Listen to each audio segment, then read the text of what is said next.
নমস্কার বন্ধুরা, sports news 247-এ তোমাদের সবাইকে জানাই স্বাগত। তো ভারত আর ইউএসের মধ্যে টি-20 ওয়ার্ল্ড কাপের গ্রুপ ম্যাচে ভারত ইউএসএকে 29 রানে হারিয়ে দিয়েছে এবং এরই সাথে কিন্তু টি-20 ওয়ার্ল্ড কাপে একটা দুর্দান্ত অভিযান শুরু করেছে। যদি আমরা দেখি তাহলে ভারতের জয়টা কিন্তু একেবারেই সম্ভব হতো না যদি না আজকে সূর্যকুমার যাদবের এই অতি মানবীয় ইনিংসটা আমরা দেখতে পেতাম। মানে সূর্যকুমার যাদব যখন ব্যাটিং করতে নেমেছিল তখন 5.2 ওভারে ভারতের স্কোর 45 রানে 2 উইকেট। আমরা ভেবেছিলাম যে চলো ঠিক আছে, কোনো ব্যাপার না, এখনো ভালো সিচুয়েশনে ইন্ডিয়ান টিম আছে, এখান থেকে আরও একটা দুটো পার্টনারশিপ হয়ে গেলে আমরা 180 থেকে 200 তো অনায়াসে বানিয়ে দিতে পারি। এবং 180 থেকে 200 মানে ইউএসএ যাকে বলে অলরেডি ম্যাচ হেরে গেছে। তারপরেই যাকে বলে সমস্যা শুরু হয়ে গেল। পরের 4 বলের মধ্যে 1 রানে 2 উইকেট পড়ে গেল। ইনফ্যাক্ট 5 ওভারে 44, 1 থেকে 6 ওভারে 46 রানে 3 উইকেট। মানে এটাই বুঝতে পারছিলাম না যে কি হচ্ছে, ইন্ডিয়া কার সাথে খেলছে, ইউএসের সাথে খেলছে নাকি অস্ট্রেলিয়ার সাথে খেলছে। মানে 5 ওভারে 44, 1 ভেবেছিলাম যে এখান থেকে 200 রান হয়তো হয়ে যাবে, কারণ ঈশান কিষান প্রথমে একটু স্ট্রাগল করছিল, তারপরে ও একটা 4 আর একটা 6 মেরে দিল। তো ভাবছিলাম যে এখান থেকে আরামসে হয়ে যাবে 200, কোনো ব্যাপার না। তারপরেই 1 ওভারে 2 রানে 3 উইকেট পড়ে গেল এবং আমাদের মিডল অর্ডার আজকে পুরোপুরি ব্যর্থ, কেউ দাঁড়াতে পারেনি। রিঙ্কু সিং 15 বলে 6 রান, হার্দিক পান্ডিয়া 6 বলে 5 রান, আকসার প্যাটেল 11 বলে 14 রান, কেউ দাঁড়াতেই পারেনি। একা হাতে পুরো যাকে বলে সূর্যকুমার যাদব লড়ে গেছে আজকে। স্যালুট করতে হবে সূর্যদাকে। অনেকে ট্রোল করেছিল সূর্যকুমার যাদবকে, আমিও তার মধ্যে ছিলাম। একই কথা বলতাম যে শুভমান গিল যদি বাদ হয়ে যায় তাহলে সূর্যকুমার যাদব কেন বাদ হতে পারছে না। সবাই বলতাম যে এশিয়া কাপ ফাইনালে যদি আমরা হেরে যেতাম তাহলে হয়তো সূর্যকুমার যাদব টিকে থাকতো না, কিন্তু আজকে সূর্যকুমার যাদব না থাকলে আমরা ম্যাচটা কিন্তু হেরেই যেতাম। কত করতাম, 130, ইউএসএ তো 132 রান স্কোর করেই দিয়েছিল, তাহলে 161ও বাদ দিলাম আমি, যদি আমরা 145 থেকে 150-এর মধ্যে স্কোর করতাম তাহলেই তো হেরে যেতাম। ইউএসএ তখন আরো ভালোভাবে খেলতো।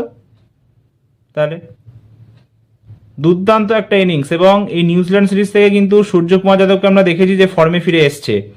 তার আগে সেই 2024-এ ইন্ডিয়া সাউথ আফ্রিকায় খেলতে গেছিল 2024-এ নভেম্বর থেকে 25-এ ডিসেম্বর অবধি। আই থিঙ্ক 21 না 22 ইনিংস খেলে 243 রান মতো করেছিল, কোনো 50+ ছিল না। তারপরে নিউজিল্যান্ড সিরিজ থেকে শুরু হলো, 6 ইনিংসে 326 রান স্কোর করে দিয়েছে, 4খানা 50 সহ। এবং প্রথম ম্যাচে ম্যান অফ দ্য ম্যাচও কিন্তু পেয়ে গেল। এবং ইন্ডিয়ানদের মধ্যে টি-20 সবচেয়ে বেশি man of the match award কিন্তু এখন সূর্যকুমার যাদবের নামে। এর আগে ছিল বিরাট কোহলির নামে 16টা, তারপরে সূর্যকুমার যাদব সেকেন্ডে ছিল আর রোহিত শর্মা থার্ডে আছে 14টা। তো সূর্যকুমার যাদব কিন্তু এখন যাকে বলে বিরাট কোহলিকে পেছনে ফেলে 17টা man of the match award নিজের নামে করে নিয়েছে। যাই হোক, যদি ভারতের ব্যাটিংয়ের কথা বলি তাহলে ভারতের ব্যাটিং আজকে পুরোপুরি ব্যর্থ। একা পুরো সূর্যকুমার যাদব লড়ে গেছে, 49 বলে 84 নট আউট, আর বাকিরা করেছে 71 বলে 74। অভিষেক শর্মা ফার্স্ট বলেই আউট। ভাই কয়েকটা বল একটু ধরে বেঁধে খেলো না, তুমি প্রথম বল থেকেই মারতে যাও কেন? রুম বানিয়ে অফ সাইডে মারবে তাহলে। কুইন্টন ডিকক তো অ্যাটাকিং ক্রিকেট খেলে, কিন্তু কুইন্টন ডিকক এরকম থরি না খেলে যে প্রথম বলেই যাকে রুম বানিয়ে মারবো বা এরকম ভাবে মারবো একদিকে, তাহলে ও তো বড় শট খেলে। ফার্স্ট বলেই আউট এবং লাস্টের 6টা ইনিংসে, এই বছরের মোট 6টা ইনিংসে 3বার জিরোতে আউট হয়ে গেল এবং 3বারই ফার্স্ট বলে। মানে 25 সাল অব্দি অভিষেক শর্মা একবার মাত্র জিরোতে আউট হয়েছিল 32 ইনিংসে, সেটাও ফার্স্ট ইনিংসে জিম্বাবুয়ের এগেনস্টে, নিজের ক্যারিয়ারের যে ফার্স্ট ইনিংস ছিল সেখানে। তারপরে এই বছরে 6 ইনিংসে 3বার জিরোতে আউট হয়ে গেল। ভাই আমরা সবাই জানি তুমি টিকে থাকলে পুরো বিপক্ষের বোলিং লাইন আপকে শেষ করে দেবে, কিন্তু টিকতে তো হবে, 2, 3, 4টে বল ধরে ধরে খেলো। আচ্ছা, তারপরে ঈশান কিষান 16 বলে 20 রান। ঈশান কিষান আজ প্রথম থেকেই স্ট্রাগল করছিল, 10 রানে একটা ক্যাচ ড্রপ হলো, তারপরে বলে 4 আর 6 মারলো, তারপরে ওভারে কিন্তু গিয়ে আউট হয়ে গেল। তিলক ভার্মাও তাই, প্রথমে ভালো শুরু দিয়েছিল, তারপরে একটা ক্যাচ ড্রপ হলো, তারপরে কিন্তু সেটাকে ভালো ইনিংসে কনভার্ট করতে পারলো না, 16 বলে 25 রান স্কোর করে আউট হয়ে গেল। শিবম দুবে ফার্স্ট বলে 0 রান স্কোর করেই আউট হয়ে গেল। রিঙ্কু সিং 14 বলে 6 রান। রিঙ্কু সিং মানে আমি দেখছি যে লাগাতার কিন্তু স্ট্রাগল করছে।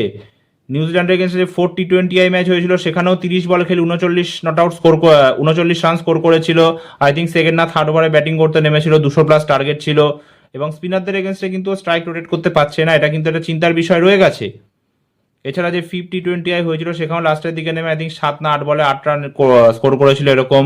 প্র্যাকটিস ম্যাচেও আই থিঙ্ক 13 বলে 16 স্কোর করেছিল। তো এটা কিন্তু চিন্তার বিষয় রয়েছে রিঙ্কু সিং এর ব্যাটিং নিয়ে। 14 বলে 6 রান কোনোভাবেই জাস্টিফাইড নয়। স্ট্রাইক রোটেট করতে পারছে না, টুকটুক করে ব্যাটিং করে যাচ্ছে, তারপরে সোজা একটা ক্যাচ দিয়ে দিল ফিল্ডারের হাতে। হার্দিক পান্ডিয়া 6 বলে 5 রান স্কোর করলো। হার্দিক পান্ডিয়া থেকে এক্সপেকটেশন ছিল আজকে যে ভালো কিছু করবে, আমি বলছি না যে 50 করবে, ঠিক আছে অন্তত 20 বলে 30 করতো, 25 বলে 35 করতো, কিন্তু কি ইনিংস সেটা 6 বলে 5। অক্ষর প্যাটেল 11 বলে 14, এবং এদের থেকে এক্সপেকটেশন আছে আমাদের যে রান বানাতে হবে, কেননা আমাদের 9, 10, 11 এই তিনজনের উপর ভরসাই করা যাবে না। হর্ষদীপ সিং, বরুণ চক্রবর্তী, কুলদীপ বা সিরাজ বা বুমরা যেই থাকুক না কেন, এদের উপর ভরসাই করা যাবে না।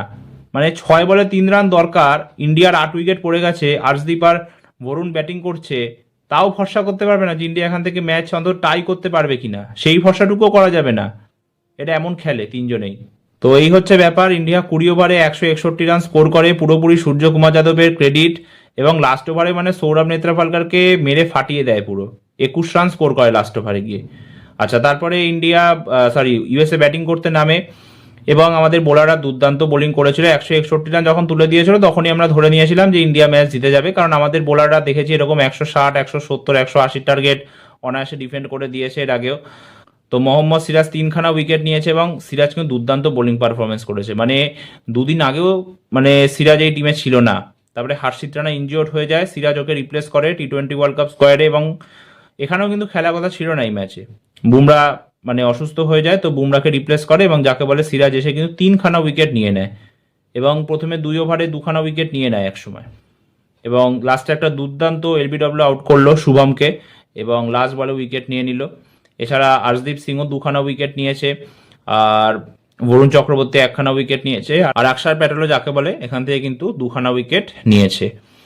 দেখো এই T20 ওয়ার্ল্ড কাপে আমি একটা জিনিস বুঝতে পারছি যে পিচ কিন্তু ফ্ল্যাট হবে না, 200-250 রান স্কোর হবে এই ভেবে যদি ইন্ডিয়ান ব্যাটাররা ব্যাটিং করে তাহলে কিন্তু মুশকিল, কারণ এখানে কিন্তু নিউট্রাল পিচ হবে, এটা আইসিসি টুর্নামেন্ট, এখানে কিন্তু বিসিসিআর কোনো হাতই থাকবে না যে ইন্ডিয়ার ইচ্ছা মতো পিচ হবে, না সেটা কিন্তু হবেই না। এখানে কিন্তু নিউট্রাল পিচ হবে, ওই 160 থেকে 180 ওরকমই পিচ হবে।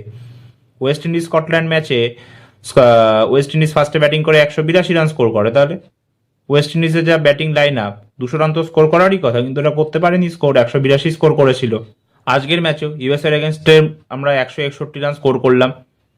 তো এই জন্যই যাকে বলে ধরে বেঁধে খেলতে হবে, যদি শুরুতেই 2খানা উইকেট পড়ে যায় মারমুখী হলে কিন্তু হবে না, স্ট্রাইকটা রোটেট করতে হবে, করে ইনিংসটাকে আগে বাড়াতে হবে।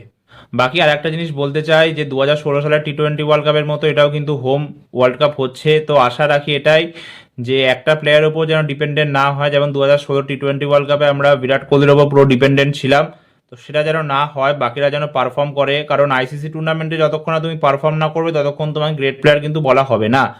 সূর্যকুমার যাদব করে দেখালো, তো অভিষেক শর্মা, ঈশান কিষান, তারপরে তিলক ভার্মাদের কিন্তু পারফর্ম করতে হবে।